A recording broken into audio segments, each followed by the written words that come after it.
Well, joining me now is Anthony Seaboyer, military and national security expert. Anthony, thanks for being here. First of all, let's get into this, shall we, too? This is $6.6 billion. You know, the state of Canada's military has been degrading over the last number of years and last number of decades.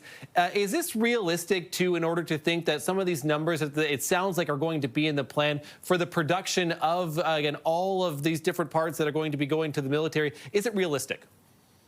Well, I think it's absolutely necessary and urgent. As you said, a lot of the Canadian military equipment is not up to speed, is not even usable.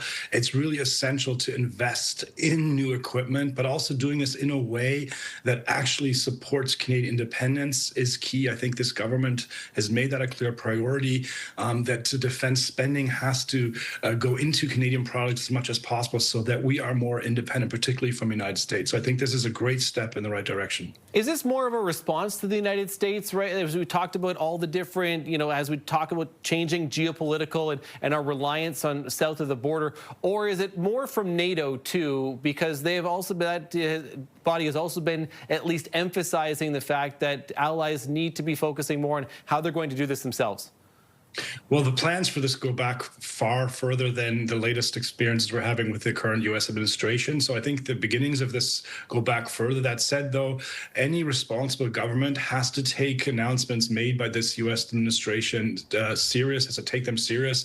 The U.S. security strategy has very clear ideas about U.S. dominance in the region, also regarding Canada and Mexico. So these statements have to be taken at face value, have to be taken serious. And I think we're doing this if we invest more in Canadian defense, procurement, Canadian defense, production, Canadian defense industry, but also in cooperation with other like-minded countries. And we know the European Union member states are very like-minded in their values. They're interested in a rules-based, value-based international order, and that's what the Canadian government wants as well. And so investing as well in cooperation with the European Union is, I think, a key way to go that we're seeing coming now. Yeah, now the Prime Minister is going to announce these details. What are you looking for in particular, Anthony? We talk about 125,000 jobs, $6.6 billion. What are the most important parts of this plan?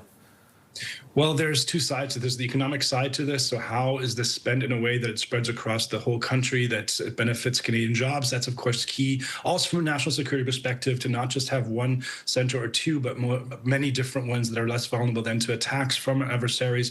But it's also, of course, a question, what are the actual defense needs? What is the best way to get the equipment we need that is top-notch, that is also interoperable with our allies, particularly, for example, with European Union member states at this point and NATO member states?